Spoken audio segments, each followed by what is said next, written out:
O anjo Gabriel disse à Virgem Maria: Alegra-te, ó cheia de graça, o Senhor está contigo.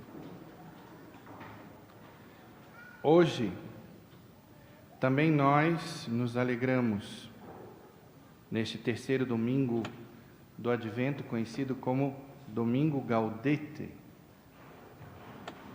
A Igreja nos convida a antecipar a alegria pelo nascimento do Salvador neste terceiro domingo. Advento, como já tive a oportunidade de falar, é também tempo de penitência. Hoje suspendemos a penitência para dar lugar a esta plena alegria. A alegria é um dos frutos do Espírito Santo, que acontecerá naturalmente na vida dos que amam a Deus.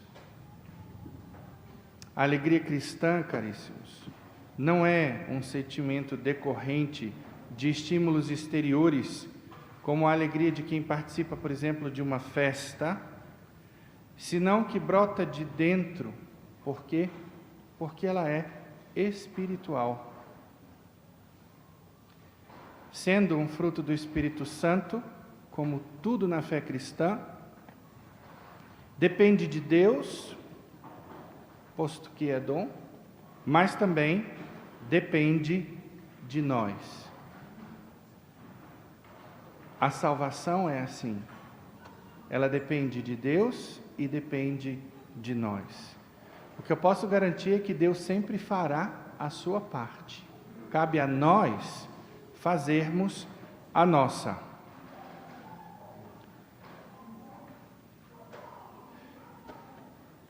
Em outras palavras, naquilo em que a alegria depende de mim, eu preciso estar em estado de graça,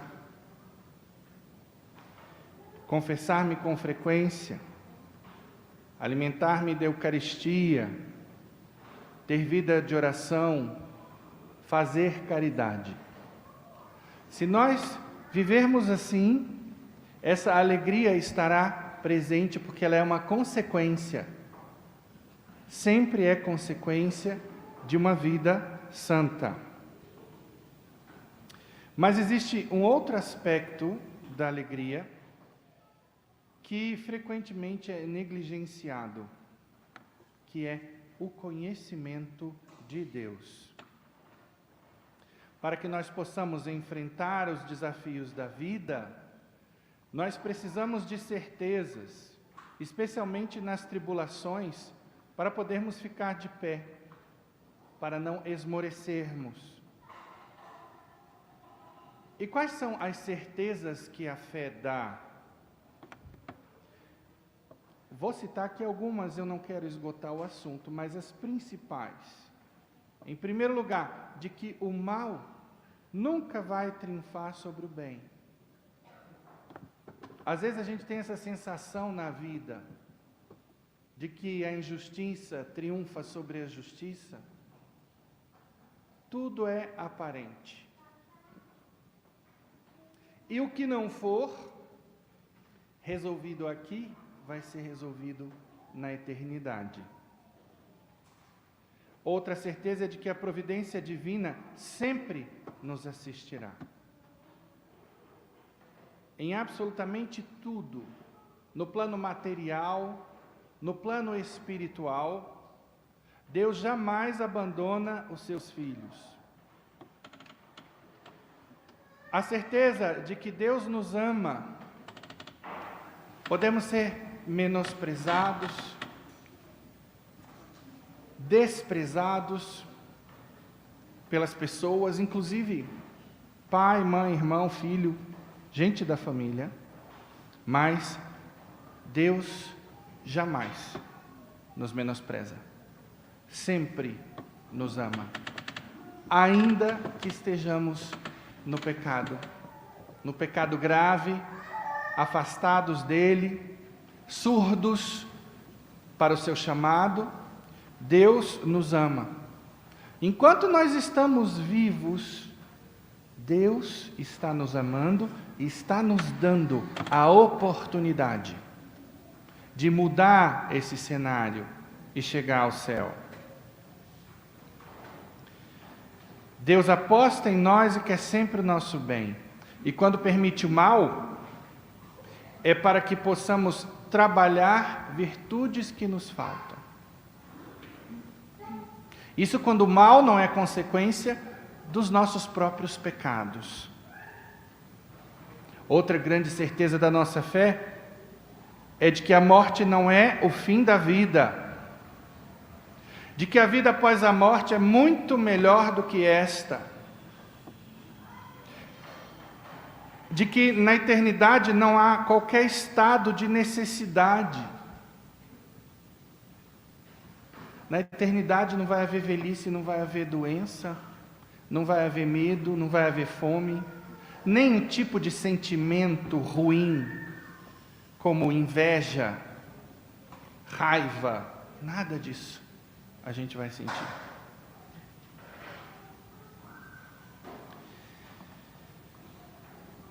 E o que é melhor de tudo, nós sabemos que a salvação é acessível a qualquer pessoa.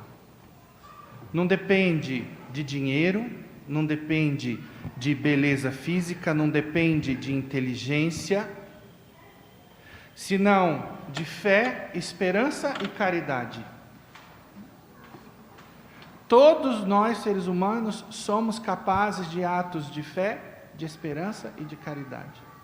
Nós podemos rezar, nós podemos nos confessar, nós podemos comungar, isso está ao alcance de qualquer pessoa. Lógico que no caso da nossa fé, necessário seguir todos os passos como vocês hoje que estão no primeiro deles, que é o batismo. Então isso nos dá um consolo muito grande diante da vida como ela é. Nós sabemos que qualquer injustiça nesta vida será corrigida na eternidade, porque Deus é justo. E aí, se você não tem estas certezas, se não tem qualquer uma delas, a sua fé está defeituosa. Ela precisa ser trabalhada. E antes de ser trabalhada, ela precisa ser rezada. Aprendamos de uma vez por todas que tudo aquilo que a gente não estiver conseguindo na vida, a gente tem que pedir em primeiro lugar a Deus.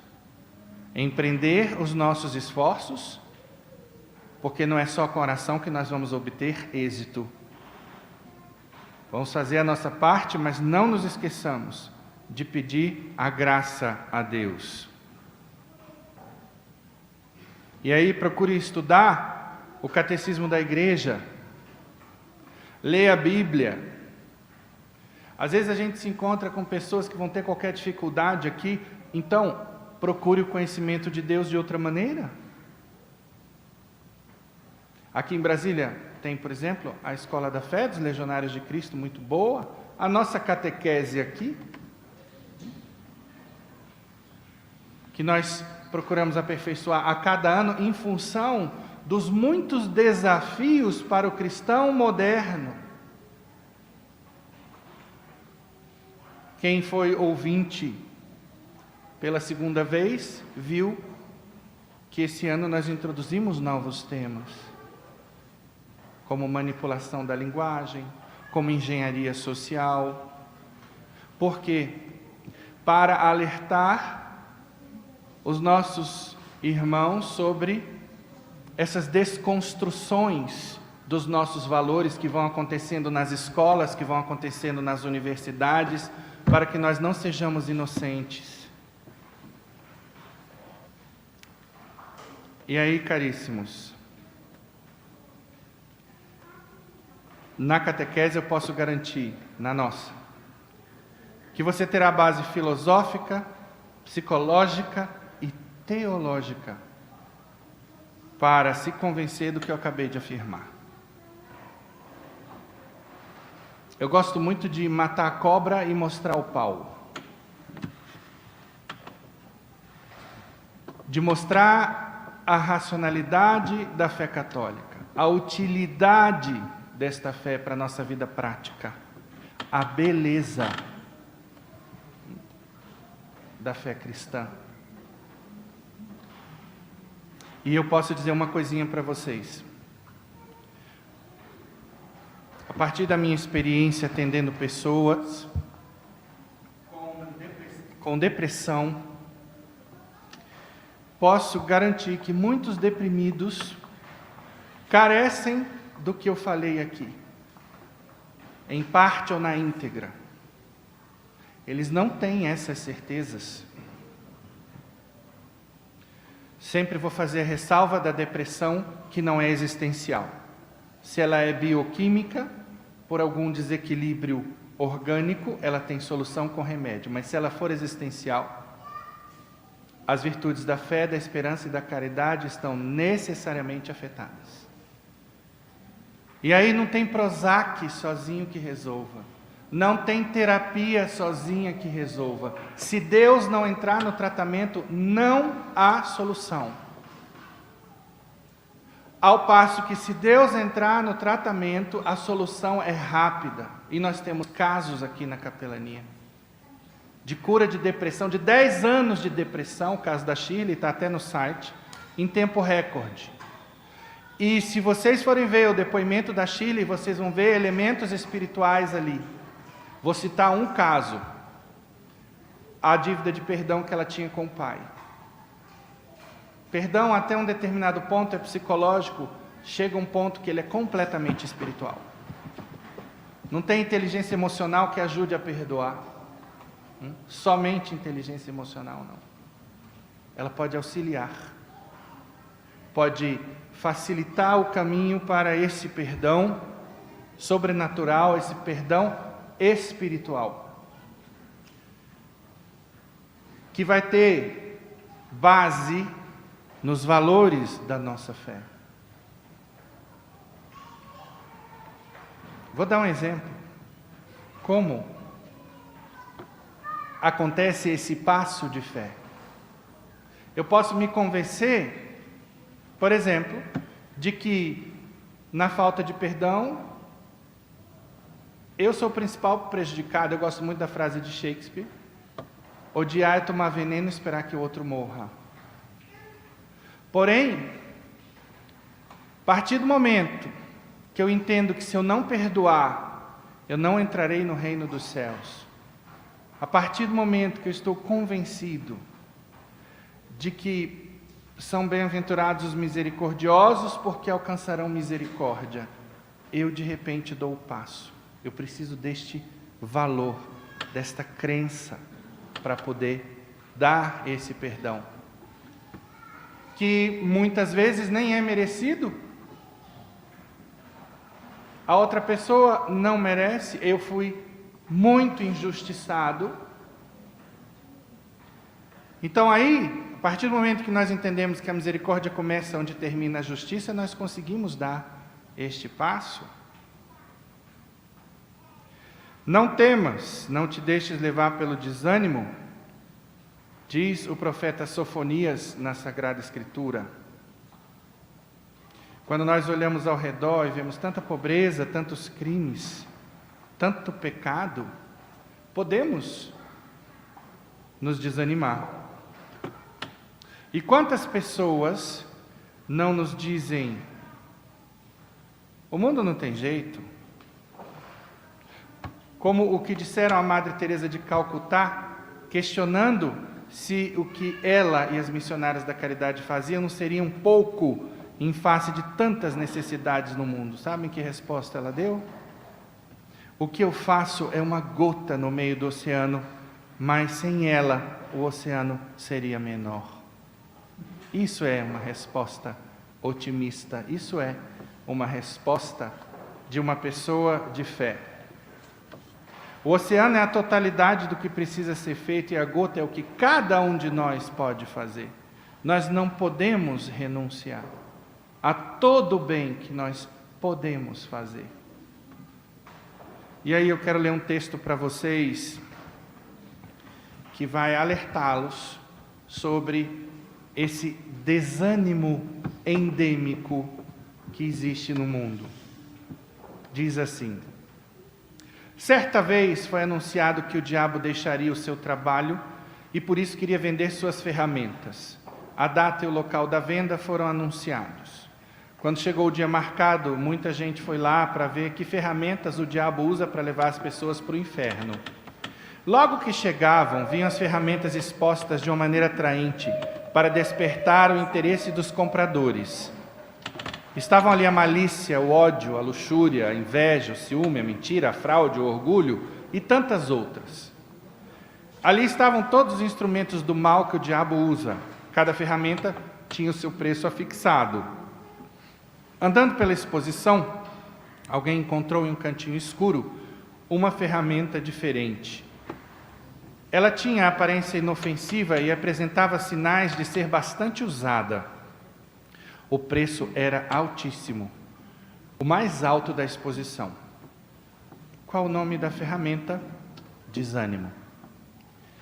A pessoa procurou o diabo e perguntou por que aquela ferramenta era tão cara. E ele respondeu: porque ela é uma das ferramentas que eu mais uso. Ela me é muito útil. Os homens e as mulheres a aceitam facilmente, pensando que ela é inofensiva. Eles nem percebem que ela pertence a mim. E depois que a acolhem, eu posso entrar dentro deles e agir à vontade, usando as outras ferramentas que eu tenho para colocá-las no inferno. Então, eu pergunto, o deprimido está desanimado ou não? Ele é a encarnação do desânimo. A característica principal é a apatia. Por favor, cuidado aí com as pontes lógicas que às vezes cada um vai elaborando. Fico sempre com receio ao falar isso, que alguém tenha convívio com alguma pessoa que está passando por esse desafio. Eu gosto de chamar de desafio porque tem solução. Diga: ó, você está sendo usado pelo diabo. E a pessoa que está mal vai ficar pior ainda. E o pior é que vão dizer: o padre disse isso hoje na missa. Eu estou querendo dizer sim que há uma influência do diabo através do desânimo. Mas essa influência do diabo acontece sobre qualquer pessoa, porque o diabo nos tenta a todos. No caso do deprimido, já existe um padrão de pensamento.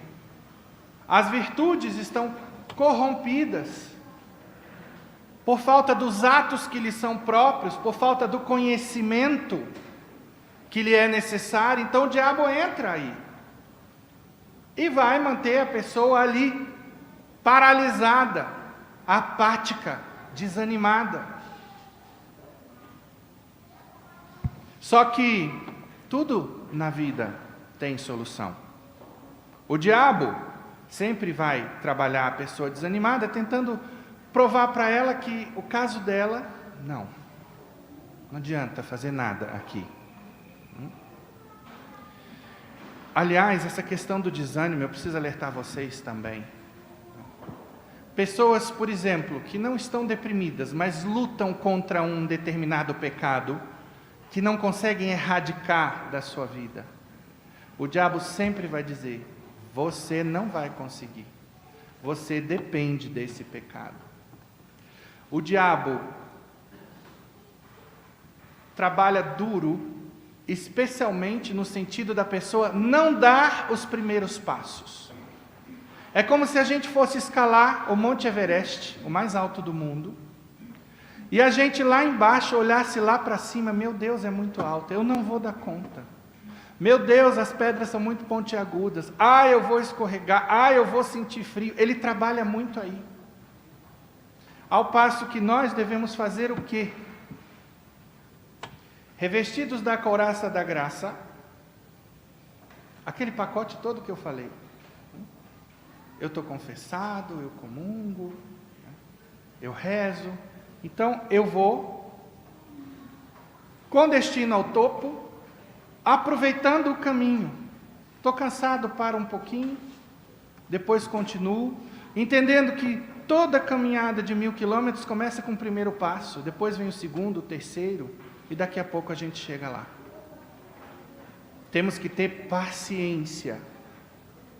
E hoje nós vivemos num mundo de pessoas ansiosas, que querem resultados rápidos, e muitas vezes resultados mágicos, não querem se esforçar, não querem pagar o preço. Por isso que essa geração é conhecida como geração Prozac, geração Rivotril, geração sertralina, porque quer botar o remedinho na boca e pronto, o remedinho vai me curar. Não vai. O remedinho vai ajudar. O remedinho pode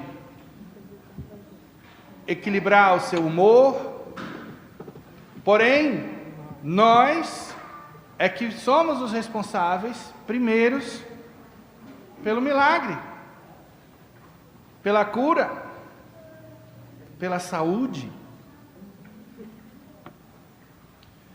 Então, entendamos que Deus está do nosso lado, quer sempre nos ajudar, é um amigo de poder infinito. Recorrendo a Ele, seremos fortes na fé, alegres na esperança e solícitos na caridade.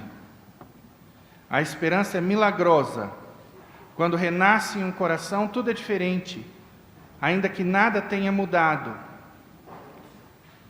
Os jovens se cansam, se fatigam, se lê em Isaías. Os valentes tropeçam e vacilam, enquanto os que esperam em Javé são revigorados.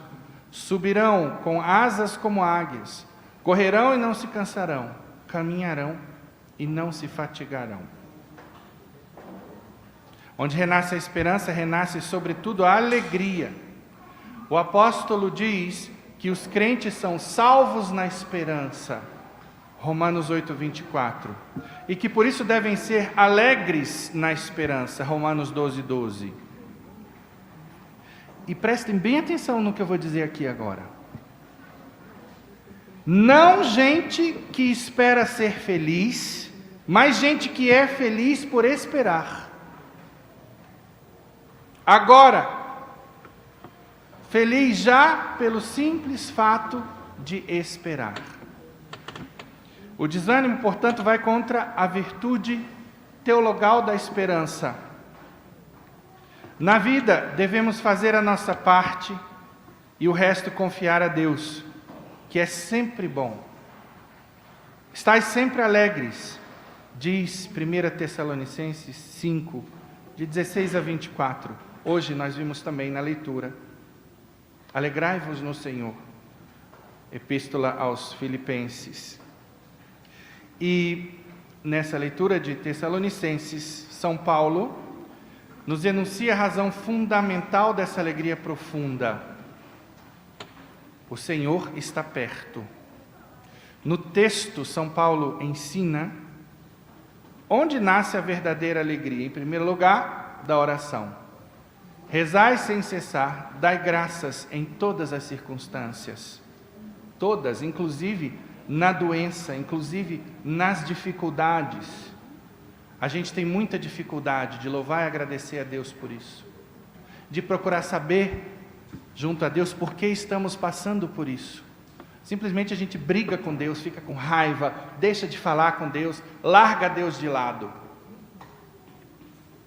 Como se Deus fosse um empregado nosso, que devesse cuidar para que tudo acontecesse do jeito que nós queremos ou como esperamos. Isso é um defeito da fé. Segundo ponto, a abertura do coração aos apelos do Espírito. Vejam, aqui eu dou um pequeno testemunho. Quando Deus me chamou para ser padre, eu estava praticamente a caminho do altar. Tinha inventado de fumar, estava fumando fazia 1 ano e meio. Gostava de sair com os meus amigos às sextas-feiras, né? Para o shopping. Nunca fui de me embriagar, de farra, nada disso. E aí, aliás, primeiro, naquela época tinha um senhor que era funcionário do Banco Central, hoje ele é padre Reinaldo, lá em Céu Azul. daquele santuário de Nossa Senhora, esqueci o nome. Ele publicava as mensagens de Nossa Senhora em Medjugorje. Supostamente a Virgem Maria aparece em Medjugorje. Digo supostamente porque enquanto a igreja não se pronunciar oficialmente, supõe-se que, né, ela aparece lá. Bom, eu procurava fazer gosto a Nossa Senhora e um dia saiu uma mensagem na qual Nossa Senhora pedia que nós entregássemos os nossos corações, a nossa vontade a Deus no momento do ofertório. E aí eu disse para Nossa Senhora que isso eu não podia fazer. Eu que vinha fazendo tudo que ela pedia. Não, isso eu não posso fazer, porque se Deus me chamar para ser padre, Deus me livre. Estou fora. E justo porque eu tinha uma ideia equivocada, e vejam a questão do conhecimento, do que seria uma vocação sacerdotal, do que é ser padre, completamente ignorante da doutrina católica. Então eu achava que seria uma vida triste, seria uma vida solitária, horrorosa. Essa era a minha ideia. E aí, um dia Deus me deu discernimento, dizendo: meu filho, eu sou onipotente, relaxa, porque se eu quiser que você seja padre, eu mudo sua cabeça e seus valores, de maneira que esse vai ser o seu maior desejo. E assim comecei a fazer essa entrega, e dali a pouco tempo me vi levantando a hóstia, confessando as pessoas, e eu posso dizer a vocês que eu suspiro com Santo Agostinho: Senhor, tarde te amei. Se eu soubesse que era tão bom, eu teria há muito mais tempo optado pelo sacerdócio. Então, mais uma vez, muito cuidado com seus apegos. Nós somos apegados. Nós temos a mania de desenhar o nosso projeto de vida e queremos que Deus assine, quando na realidade nós devemos desenhar o nosso projeto conforme o projeto de Deus.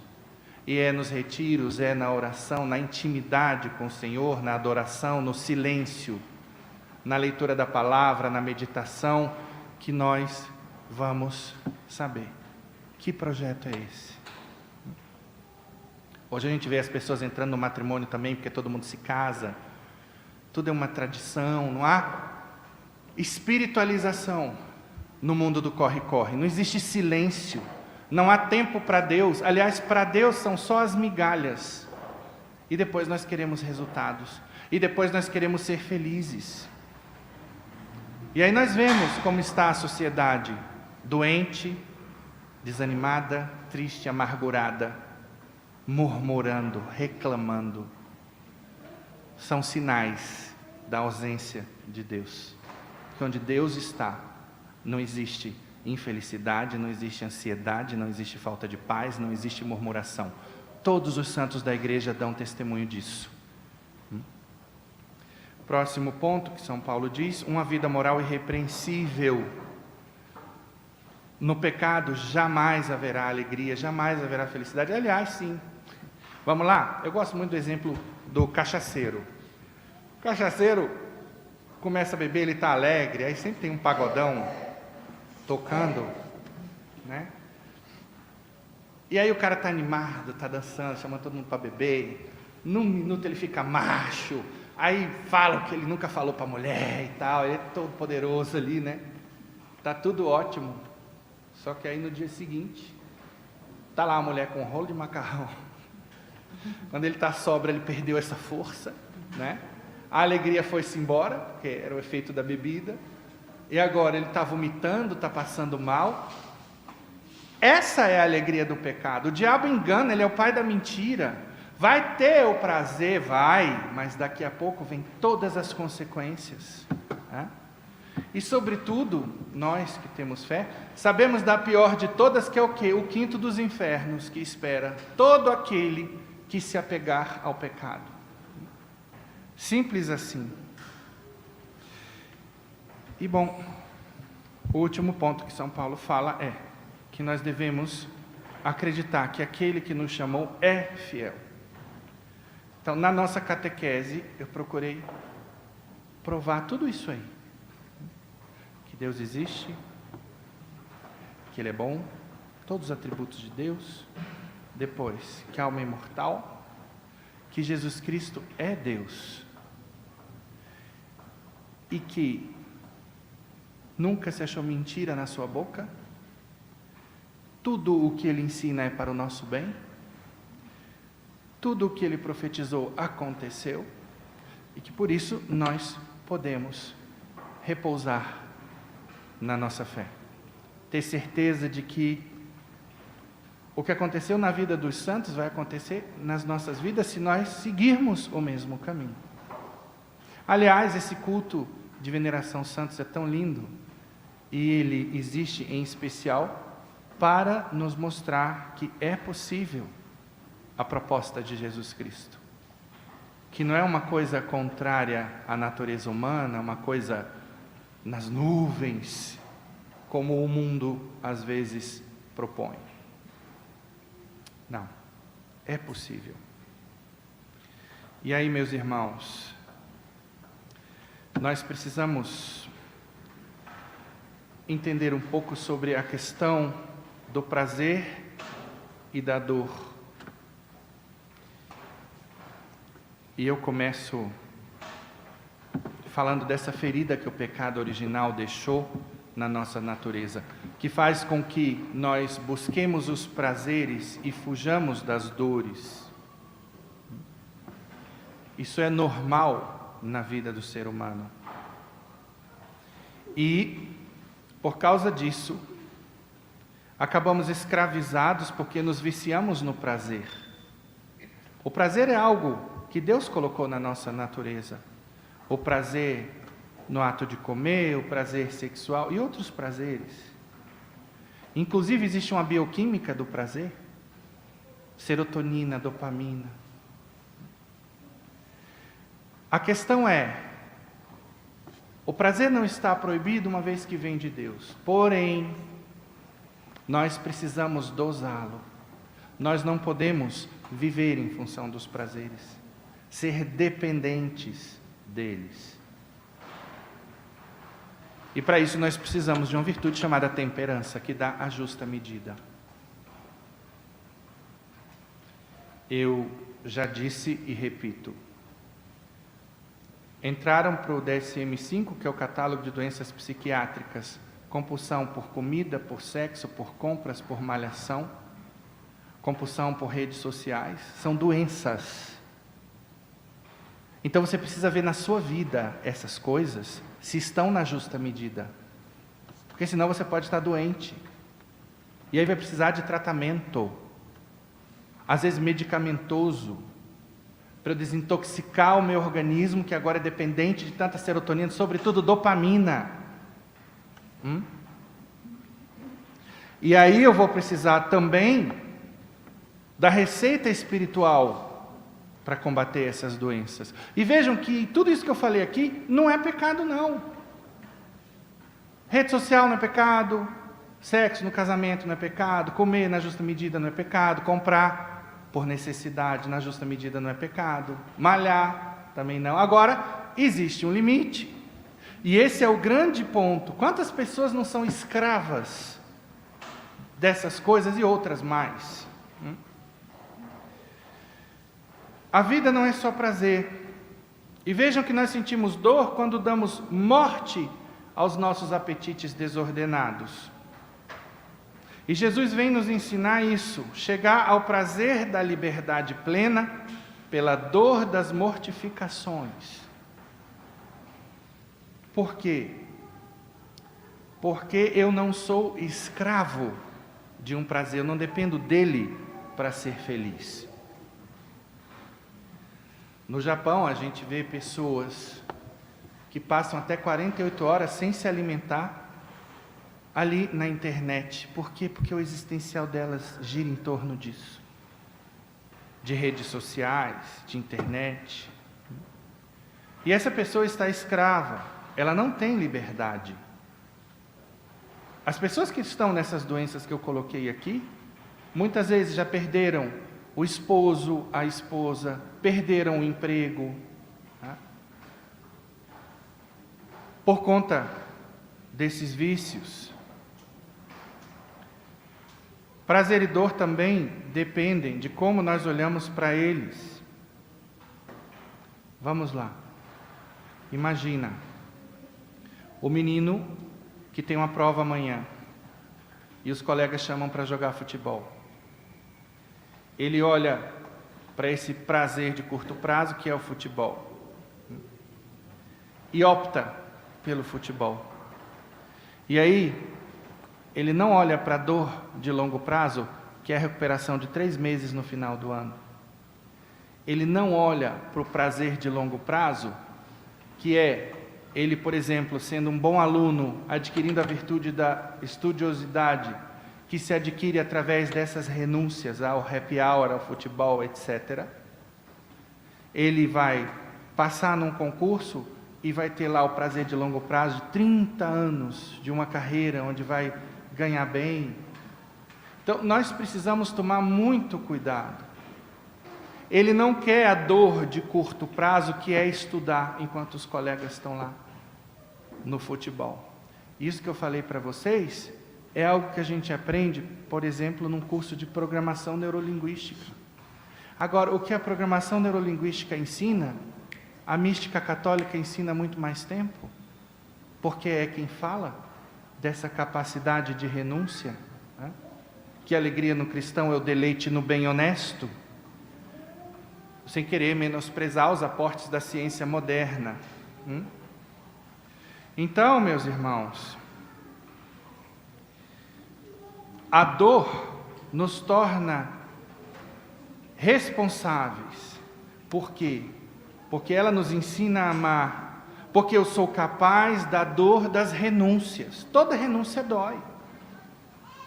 Pode ver na quaresma, quando você faz o seu voto, pega aquilo que você gosta muito, né? Você, mulher vaidosa, que usa joia, perfume francês, maquiagem e tal, e tem que andar básica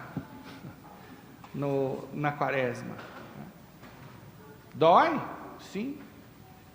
Mas no início, sobretudo, depois a gente vai se acostumando. Nada que o hábito não possa amainar. E mais uma vez, o diabo sempre vai trabalhar nos primeiros passos. Ele vai fazer tudo para a pessoa não dar os primeiros passos, porque se ela der, ele sabe que ele pode perder. Então as tentações são fortíssimas aí, para que eu não comece. Então, irmãos, essas renúncias são necessárias para o bem do próximo. Eu abro mão do meu bem aqui agora. E também quem passou pela dor tem empatia, sabe se colocar no lugar do outro, sabe o que o outro está sofrendo. Tem um livro interessante de Lu Marinoff intitulado Mais Platão, Menos Prozac. Um livro que mostra como a filosofia pode ajudar o ser humano. Mas mais uma vez, se você vai para a Bíblia, você vai ter mais elementos que a filosofia não dá. E tudo o que a filosofia ensina está na Bíblia, porque a Bíblia, sendo a verdade, sendo o manual de instruções do ser humano, não poderia ser diferente. Então, fora de Deus, não há alegria verdadeira, e nem pode haver. Encontrar Cristo, ou tornar a encontrá-lo, é fonte de uma alegria profunda e sempre nova. Fujamos da tristeza, porque uma alma triste está à mercê de muitas tentações. Não dialogue com a tristeza, dialogar com a tristeza é dialogar com o diabo. A menos que essa tristeza aponte para o bem. Você está triste porque humilhou um amigo e agora a tristeza está lhe convidando a pedir perdão a esse amigo, a ir se confessar. Essa tristeza vem de Deus. Aliás, a tristeza é uma paixão que está em nós. O Espírito Santo está alimentando esta tristeza. Diferente da tristeza paralisante do diabo, que diz, olha, você errou de novo, você não faz nada certo, o que você fez não tem perdão, não adianta você ir lá falar com seu amigo. Essa vem do diabo. Então, meus irmãos, muito cuidado com esses pensamentos que vão terminar, e aqui está a grande medida, tirando a paz interior. Isso é o que Santo Inácio de Loyola ensina. Se você começa num padrão de pensamento e você termina ansioso, magoado, com ódio, com medo, frustrado, isso tem o diabo por trás. Sempre que os propósitos não forem bons, sempre que essas emoções não nos levarem para o bem, pode ter certeza que é o inimigo que as está alimentando. Quantos pecados se tem cometido à sombra da tristeza? E por outro lado, quando a alma está alegre, abre-se e é estímulo para os outros. Quando está triste, obscurece o ambiente e faz mal aos que estão à sua volta. Então, neste final de advento, eu proponho que você analise como vai a sua alegria. Você se alegra com o quê? É com o pecado ou é com a virtude? Muito importante fazer um exame da alegria.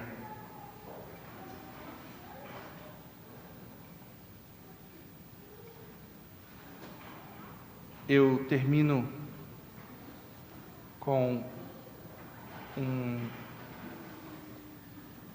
pensamento de um pastor evangélico, John Wesley, muito bem colocado. Diz assim: faça todo o bem que puder, por todos os meios que puder, de todas as maneiras que você puder, em todos os lugares que você puder, todas as vezes que você puder, por todas as pessoas que você puder, enquanto você puder, sempre. E Santo Curadás é quem vai finalizar esta homilia. Nesta vida estamos para trabalhar, porque temos a eternidade inteira para descansar. Então, caríssimos irmãos, lembremos-nos que Deus estará sempre conosco. Ele vai nos dar essa alegria existencial. E nós devemos trabalhar, suar, para poder chegar à eternidade. Louvado seja nosso Senhor Jesus Cristo.